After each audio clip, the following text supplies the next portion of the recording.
The discovery at the river bend. The afternoon sun lay low over the Montana Territory in August 1879, spilling copper light across the slow roll of the plains and the silver sheen of the river. Conrad Vexley had been riding for hours along the narrow game trail that skirted the bend, when something in the water caught his eye, a flash of pale cloth where there should have been nothing but reeds and shadow. His stomach knotted, even before his mind fully registered what it was, a limp human form snagged in the gnarled reach of a low willow branch. For a split second, he thought it might be debris, a scarecrow blown from some field upriver, or a length of canvas lost in the spring floods. But then the river shifted, and the figure turned just enough for him to see an arm, lifeless, in the current, hair streaming dark like drowned weeds. He was off his horse before the animal had even stopped moving, boots pounding the muddy bank as he closed the distance. The water here was known for its treacherous pool, deep undercuts along the bend currents that could drag a man under before he could draw a breath. He didn't think about that. He thought only of the way the body drifted, caught, but not anchored, as though the river was still deciding whether to take it for good. The shock of the cold hit him like a wall the moment he plunged in. The current pressed hard, trying to twist him off balance, but Conrad kept his eyes on the figure. His fingers found her waist-first sodden fabric clinging like a second skin, then her shoulders fragile and still beneath his grip. She was heavier than she looked, waterlogged, her dress tangled with river silt and reed stems. The bank seemed impossibly far away for a moment, but he hauled her through the drag of the current lungs, burning, muttering curses between clenched teeth. When they reached the shallows, he half carried, half dragged her up onto the muddy verge, laying her out on the grass, with a desperation that felt like muscle memory. He could see she was young, maybe no older than himself, skin chalky against the dark tangles of her hair, lips tinged blue lashes crusted with silt. There was no time to think. He dropped to his knees, pressed the heel of his palm to her sternum, and drove down hard, then again rhythm, sharp and unyielding. Water spilled from her mouth in a sudden rush, followed by a sound so raw it cut through the roar in his ears, a ragged, choking gasp that meant life had not entirely left her yet. Her chest shuddered beneath his hands. Relief flared through him so strong it nearly stole his own breath. Without thinking, he gathered her into his arms, cradling her like something both fragile and fiercely important, the cold of her body seeping into his shirt as he held her there on the muddy bank. Recognition and revelation. She coughed until her whole frame shook, breath stuttering in shallow bursts against his chest. He could feel the fine tremor of her limbs, the way her fingers twitched against his sleeve before curling instinctively into the fabric.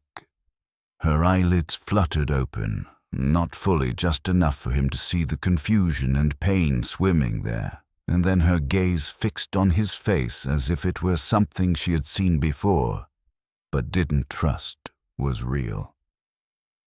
"I didn't ride 2 days to bury you," he said quietly, voice rough with the cold and with something deeper. "You're not dying here. Not like this."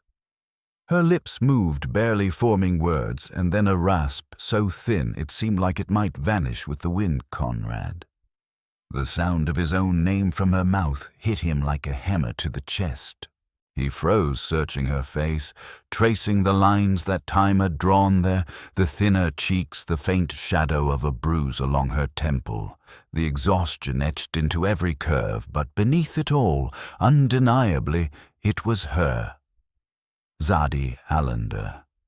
The girl he had once sworn he would marry before war had swallowed him whole, before pride and miles of dust road had broken the thread between them. 8 years had passed, and yet she was here, breathing against him, and all the time in between folded down to a single moment. "It's really you," she whispered, as if saying it aloud might make it vanish. He pulled her closer, the wind lifting strands of her wet hair against his jaw. "I thought you were dead," he said at last, his throat tightening. "Last I heard you married a man in Helena." Her eyes flickered. "I never married. He took everything, left me with the children." The word hit him like a stone dropped in deep water. "Children," she nodded weakly. "Gabrielle and Grace. They're 5. He left 3 months ago. We had no food. I tried to get work, but no one would hire a woman with 2 little ones. I tried to get them to my sister. We were crossing the river. It was too fast. I lost hold of the raft." Her voice broke each word, costing more than she could spare. "They're still out there." Conrad's muscles went iron hard beneath her touch.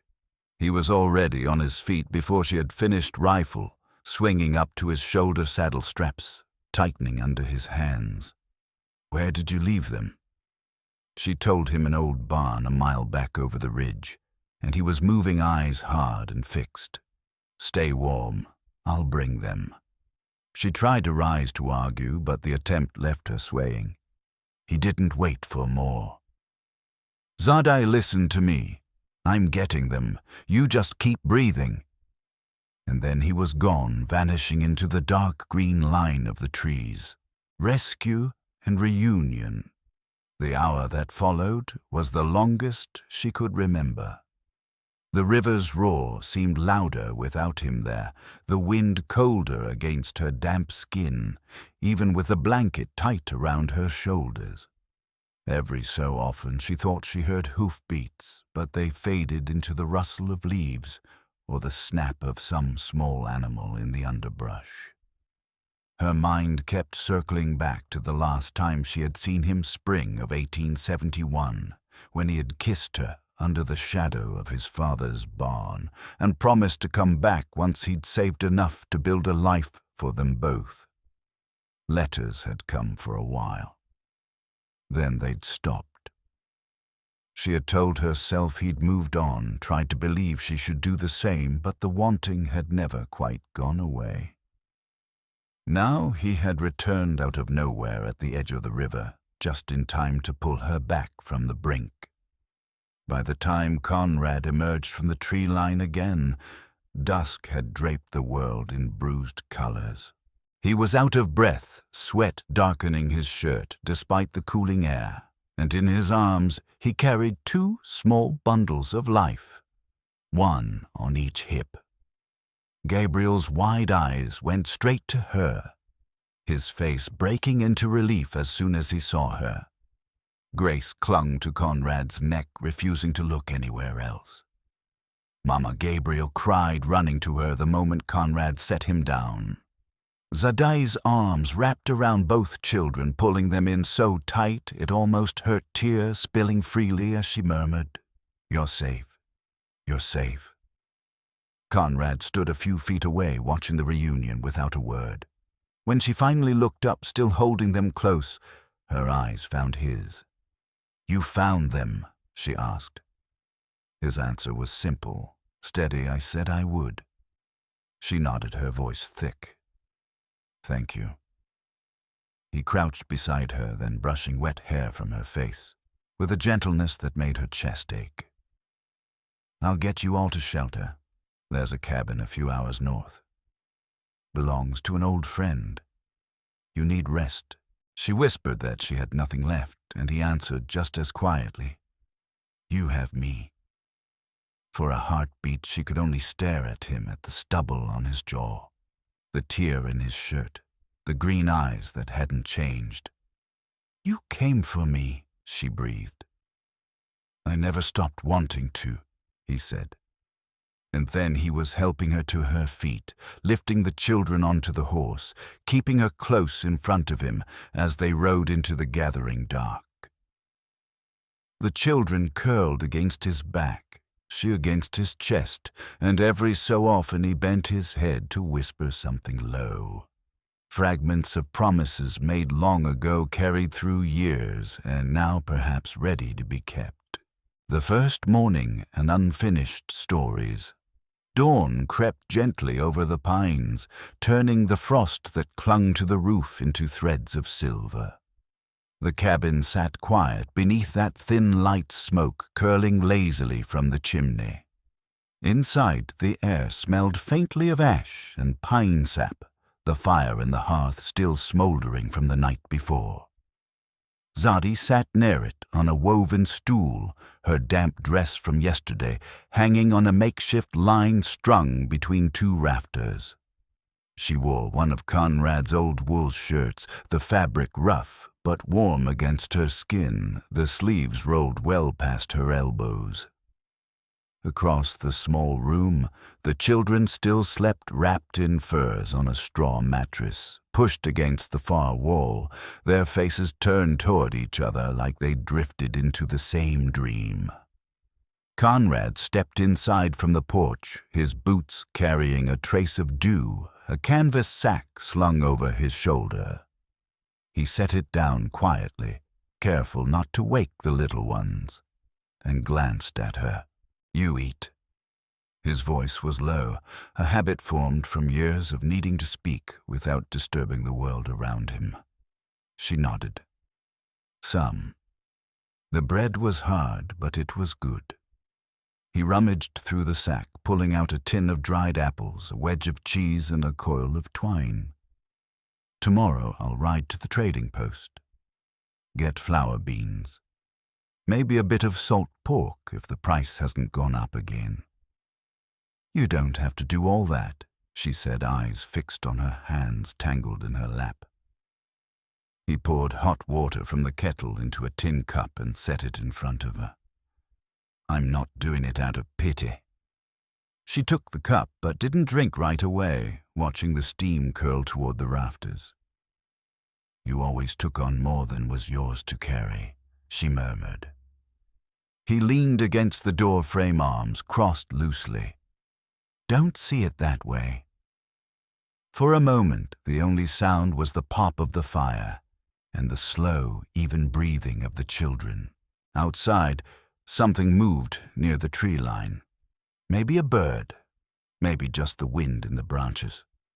"You could have kept riding," she said finally, looking at him.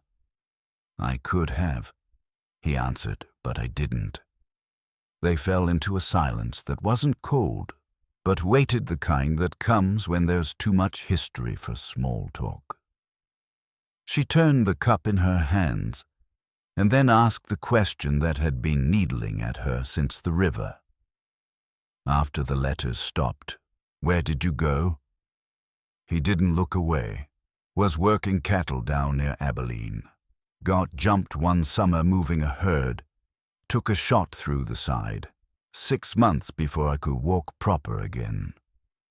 By then, I figured you'd already moved on. Her shoulders dipped slightly as though she'd been holding something up for years, and it was finally starting to sag. "I nearly did," she admitted. Tried to believe it was for the best. He stepped closer, dragging the chair from the table and settling beside her. But it wasn't. She met his eyes, and for a moment neither of them spoke. Grace stirred in her sleep, letting out a small sigh that drew Zadeie's gaze toward her. Conrad followed it and said quietly, "Gabriel's got your eyes." She blinked. "What makes you say that?" He nodded toward the boy. "Wide like yours. See everything. Don't miss a thing." She looked down. He asks questions I can't always answer, about why his father left, why we had to leave our home, why I cry sometimes when I think I'm alone. "You don't have to answer all of them," Conrad said. "You just have to be there." Her voice was stripped bare when she said I didn't expect to raise them alone. Thought if I just worked harder, stopped complaining, it would get better. You didn't fail them, he told her, his tone carrying a certainty she hadn't heard in a long time. You did what you could with what you had. She looked at him for a long moment, her eyes tired but steady. I don't know how to trust anyone anymore. Then we start slow, he said simply. And in the quiet that followed, she felt something shift, small but real, like door she hadn't realized was closed, had been left slightly ajar. Confession and wounds. The day slid forward in small practical motions. Conrad went to stack wood near the lean-to, while Zadeie tended to the slow boil of water over the fire. Gabriel busied himself by passing her tin spoons and stray buttons he'd found in the cabin, while Grace crouched in the corner, humming to herself as she traced invisible shapes on the floorboards. The air inside smelled faintly of damp wool and wood smoke, the kind of scent that clings to the back of the throat and feels like shelter. It wasn't until late afternoon, when the light had gone honey gold through the cracks in the shutters, that Zadeie spoke again. She was sitting at the table, her hands wrapped around an empty tin cup, eyes fixed on nothing in particular. I didn't expect to be here, she began softly. Didn't expect to be anywhere except halfway to my sister's. Her voice caught and she pressed her lips together before continuing. I thought if I kept moving, kept finding something, anything to trade or work for, maybe I could keep the children fed long enough to make it. But I was wrong. Every mile I could feel myself wearing thin. Conrad, sitting across from her with his chair tipped back on two legs, lowered it gently to the floor. He didn't speak yet, just let her words land. She glanced at him briefly as though expecting a question, then shook her head. It's not just that I'm tired. I don't know how to believe someone will stay, not anymore. She folded her hands, tight knuckles pale. I've been left enough times to know it's easier to assume it'll happen again. He leaned forward, forearms resting on the table, his gaze steady. Then don't try to believe it all at once. Just let today be today. Her eyes darted toward the hearth where the fire crackled low, then back to him. You say that like it's easy. It isn't, he admitted. But it's the only way I know to keep from losing what's in front of me while I'm busy thinking about what's behind.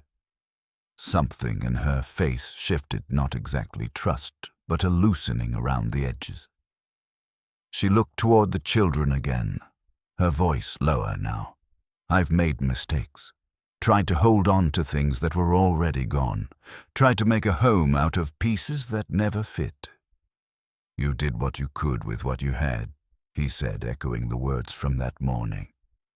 She gave a faint, almost humorless laugh. You make it sound simple. It's not, but it's the truth. For a moment they sat in a quiet that felt more like an understanding than an absence of words. Outside, the wind moved through the pines with a sound like waves pulling back from shore. Inside, Zadeie's fingers eased on the cup, and though she didn't say it aloud, a small part of her knew she was grateful to have someone listening without rushing her past her grief. Small rhythms. Quiet strength. The next morning broke clear, the frost lacing the clearing in white filigree. Conrad was already outside when Zadeie stirred, the dull thud of his axe marking a steady rhythm against the stillness. She dressed quickly, wrapping a shawl around her shoulders, and found the children already awake. Gabriel tugging on his boots and Grace sitting cross-legged by the hearth, holding a pine cone as though it were a precious stone. By mid-morning, Conrad returned with a length of venison wrapped in oilcloth. "Traded from a trapper 2 days ago," he said, laying it on the table. "It'll keep if we stew it with the carrots." Zadeie nodded, rolling up her sleeves to help. "You always this well supplied?" she asked, watching the clean, precise way his knife worked through the meat. "Only when I plan ahead," he replied, a faint smile tugging at his mouth. "Most winters I don't." She brought the pot over, filling it with water from the kettle. "How long you been alone out here?" "Since Grady passed," he said, setting aside a strip of fat. "Before that I was drifting. Cattle drives, fence work, whatever paid clean." "You ever think about settling?" she asked, her voice quieter now. He paused, glancing at her. "Not until now." She didn't answer, but her hand stilled on the rim of the pot. For a moment, she just looked toward the window where the sun fell in shifting bars across the floor. That silence between them felt different from the day before, not heavy, but waiting.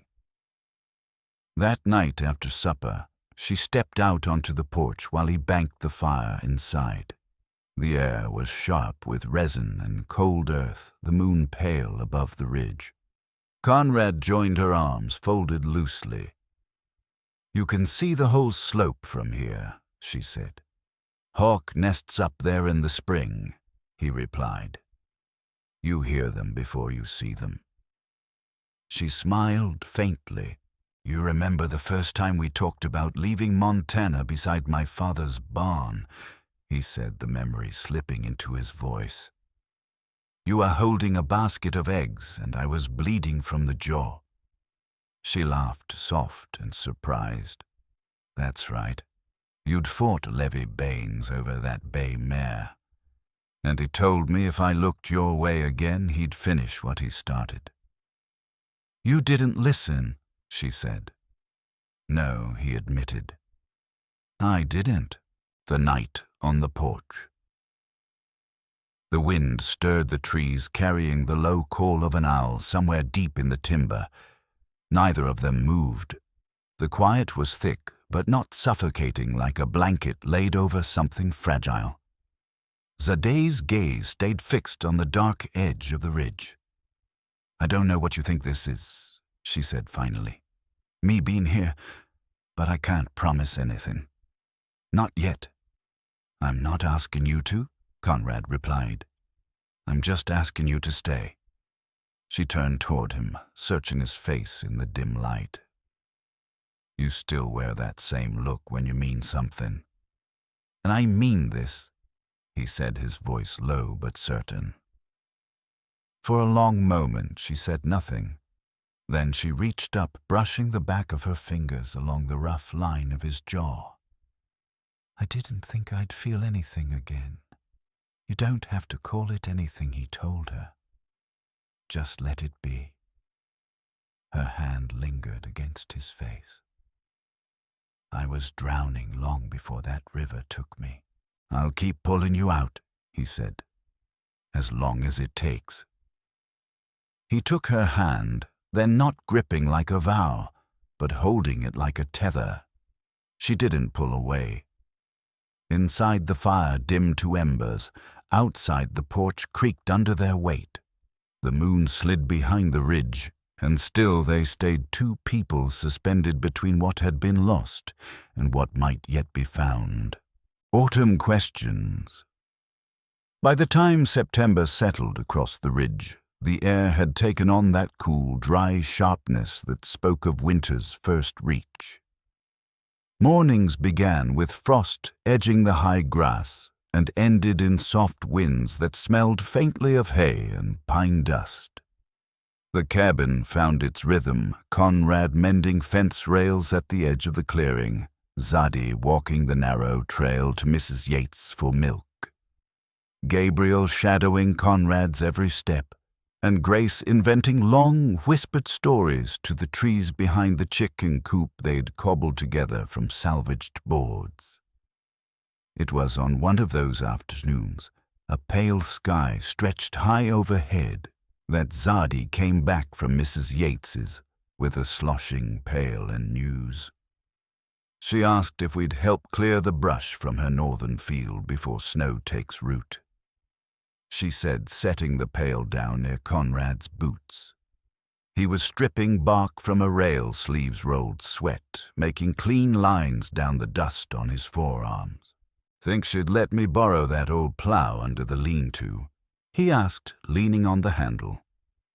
"She might," Zadeie replied. "Said you've got a straightforward manner." He chuckled quietly at that. She moved closer, her skirt brushing the dry grass. "You think the soil here's worth turning for a garden?" He straightened, glancing toward the narrow stretch of earth near the creek. "Maybe. The dirt's dark enough there. Potatoes for sure. Beans if the deer don't get them first. I've never planted anything of my own," she admitted. "Always borrowed ground." "You're not borrowing anymore," he said, his tone quiet but firm. "This place has room." She crouched beside the pail, dipped a finger in the water, and traced idle circles in the dust. "Gabriel asked me this morning what your last name was," she said, not looking up. "When I told him, he said it sounded like something out of a tall tale. He also asked if you were going to stay forever." Conrad set the rail down and leaned against the fence post. "What did you tell him?" I said. "You built the chicken coop, and you don't do that if you're planning on riding off." The wind shifted, rattling the pine boughs. Conrad stepped forward close enough for her to see the faint scar at his temple. Something new since she'd last known him. "I'm not going anywhere, Zadeie. But I won't make promises to them unless you want me to." She stood, her shawl tugged by the breeze. "They already look for you in the morning," she said. "Eat more when you're at the table." His hand brushed hers almost without thinking. "And you?" Her voice faltered. "I sleep." "What are you afraid of?" he asked gently. "That it won't last. That this peace is just the eye of the storm." "I know storms," he said. "This isn't one." Her fingers slid into his, then threading through without hesitation. The light slanted gold across the ridge, and for the first time in years she felt herself leaning toward the possibility of something that might hold. Building foundations. Later that evening, after the children were full and tucked beneath Conrad's spare coat, the cabin settled into the kind of quiet that comes only when everyone is warm and fed. Zadeie stood at the wash basin, drying her hands on a linen cloth. Conrad sat at the table, sorting through a small stack of coins and scratching a list onto a scrap of paper. "I've been thinking," she said, folding the cloth. "About what if we put in a root cellar before frost comes? We could store more than just turnips. Maybe get some salt meat from town." "You planning to dig it yourself?" he asked, glancing up with a faint smile. "No, but I'll help. I know you will. You don't sit idle." She leaned a hip against the table. "I want this to work, Conrad." I'm still learning how to say that without flinching. He set the pencil down and met her eyes. "You just did." Her gaze softened. "You make it feel possible." He reached for her hand, pressing a slow kiss to her knuckles. "It is." The kiss they shared then was unhurried, sure, like placing a brick in a wall they both intended to keep building. When they parted, they stayed close foreheads, resting together, the low wind outside catching on the edges of the roof. That night, the cabin was a small island of warmth in a darkening wilderness. The fire burned low, the night deepened, and for the first time in years, she wasn't waiting for something to break. She was planning what to build next. Winter's Edge. By mid-October, the trees along the ridge had turned to copper and wine, the color bleeding deep into the undergrowth. Frost laid delicate lace across the cabin roof at dawn, clinging to the last stubborn greens in the creekside plot. Behind the cabin, the root cellar was finished, dug deep and lined with stone. Its beams scavenged from a collapsed line shack miles north. Inside, shelves now held jars of pickled beets, stewed apples, and salted beans, many traded for mending or firewood. One afternoon, clouds hung low, and the air carried the scent of snow. Zadeie stood on the porch beside Conrad, watching the children gather pine cones into their apron folds. She folded her arms against the cold. "I sent a letter to my brother in Bozeman," she said. "He wrote back last week. Thought I was gone too." "He offer anything?" Conrad asked. "A place in his barn."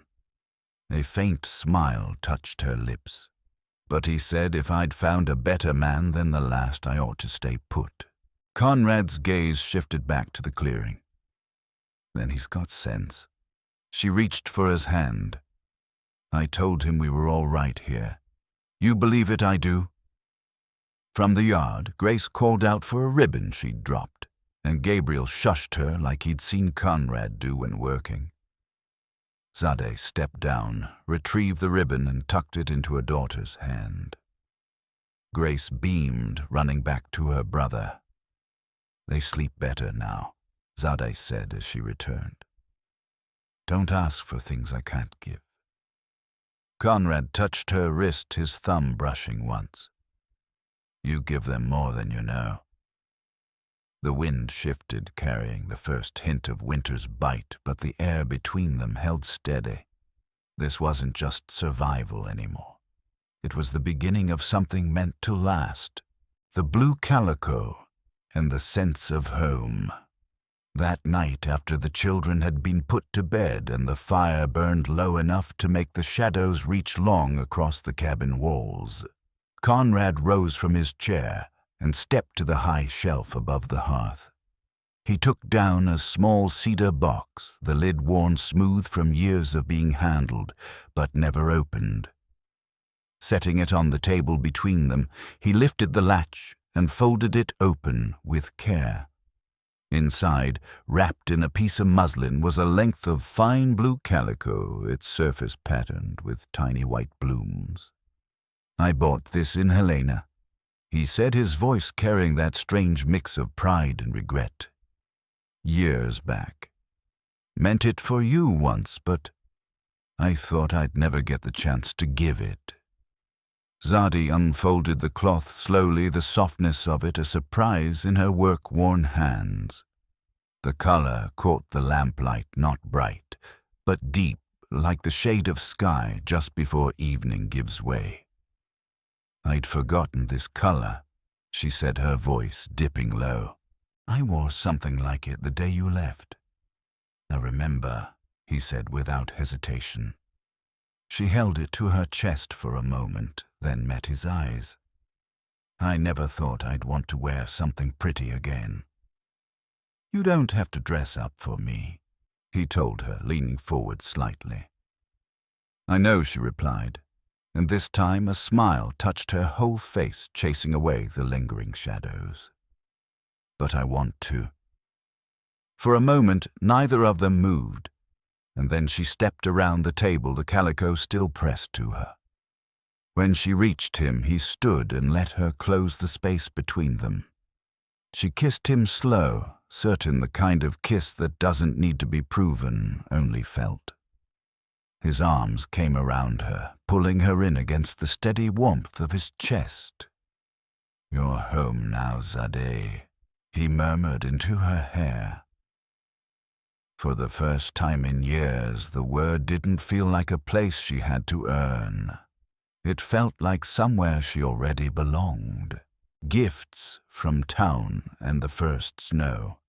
The next morning broke with a soft haze over the ridge. Conrad hitched the wagon while Gabriel, bundled in wool, scrambled up onto the seat beside him, full of questions about how many miles to the trading post and how long wagon wheels lasted before they broke. Zadeie stayed behind with Grace, who helped hang linens over the line, her small fingers gripping the clothespins with fierce concentration. By the time the wagon creaked back into the yard, the sun was already sinking. Conrad stepped down his boots, carrying the dust of the long road.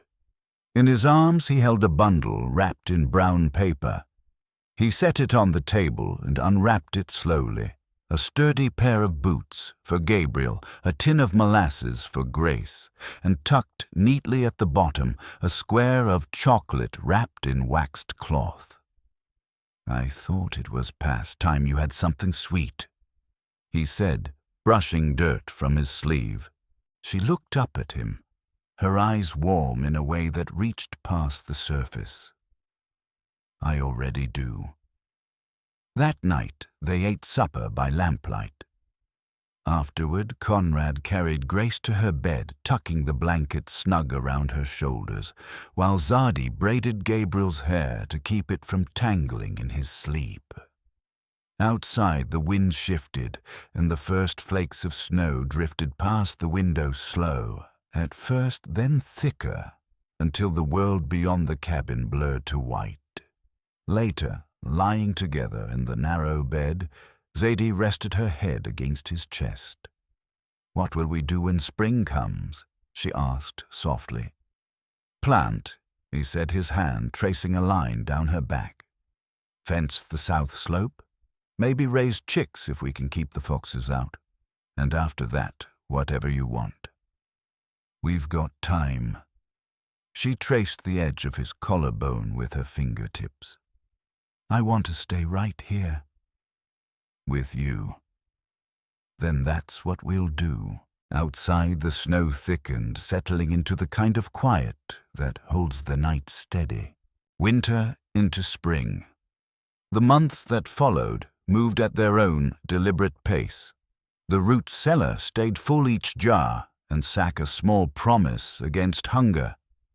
The children grew taller, Gabriel learning to tie knots the way Conrad did, Grace naming the hens as though they were her friends. On the coldest mornings, frost coated the window glass so thick they had to scrape it with a knife to see the clearing. On the warmest afternoons, the sun cut through the pines, just enough to make the snow melt sparkle like glass. By the time the creek began to run high with meltwater, the air carried the first green scent of new grass. The garden took root in the dark soil near the creek's stubborn potatoes, pushing up shoots, beans curling toward their stakes. Zadeie traded Mrs. Yates for scraps of cloth, and taught herself to quilt, each stitch pulling the cabin further into the shape of a home. Conrad built a second room onto the cabin, hauling lumber from town and setting each beam with a care that made the walls feel more than just shelter. One clear April morning, the two of them stood on the porch, the boards warm under their feet, watching the children chase each other past the fence. Zadeie's hand rested lightly on her belly. Conrad's came over hers, his palm steady thumb tracing a slow arc. He kissed her temple. "I never thought I'd have this," he said quietly. She leaned into him. "You do now." And they did a life pieced together, not from what had been left to them, but from what they had chosen to keep. The days ahead were unwritten, but for the first time they both knew they would write them side by side. A home that holds. By late summer of the following year, the ridge wore its familiar green, the pines whispering in the wind, the way they had the day Conrad had first carried her out of the river. But the sound felt different now, not like a warning, but like a song they had learned by heart. The cabin stood solid in the clearing, its second room fitted, and finished the fence lines, holding against the deer and win the garden dark with rows of ready crops. The air was heavy with the smell of soil and cut hay, a scent that settled in the chest and told you you'd made it through another season. Zadeie moved through the small kitchen with the ease of someone who knew where every cup, knife, and jar belonged. Not because she'd found them here, but because she had put them there herself. Grace sat at the table, stringing beans, humming a tune she claimed the trees had taught her. Gabriel was outside with Conrad, carrying small armfuls of split logs from the woodpile to stack neatly by the porch. From the open window came the low murmur of Conrad's voice, teaching the boy how to balance each piece so the pile wouldn't tumble when winter came. There was no grand announcement to mark how much had changed. The proof was in the ordinary, in the way the children no longer started awake in the night, in the bread cooling on the sill, without fear of someone taking it before it cooled, in the simple fact that the front door could be left open for the breeze. The ache that had once been Zadeie's constant companion had thinned into something else, not gone, but softened, made smaller by the weight of days spent in safety. That evening, the four of them ate supper outside the table, pulled just far enough from the porch so the light of the lantern caught the edge of the clearing. The air hummed with the sound of insects and the distant rush of the creek. Grace leaned against Zadeie's side, her eyes heavy with sleep, while Gabriel pressed a question about why the moon followed them when they walked. Conrad gave his best answer. Maybe it just likes the company, and the boy seemed satisfied. When the plates were cleared and the children tucked into their beds, Conrad found Zadeie on the porch, her shawl pulled close, though the night was warm. She stood at the railing looking toward the ridge where the last of the daylight clung stubbornly to the treetops. "You're quiet," he said, stepping up beside her. "I was just thinking," she replied, "about that day on the river, how I thought it was the end." He leaned on the railing, his arm brushing hers. It was the start. She turned to study his face, still weathered, still bearing the faint lines of past fights and long miles, but with a steadiness she trusted now, without needing to name it. "I never thought I'd stop moving long enough to see a year in the same place," she admitted. "Then we'll make it 2. And 3 after that." The wind shifted, carrying the scent of the pines down from the ridge. Inside, the children murmured in their sleep. The floorboards creaked as the cabin settled for the night.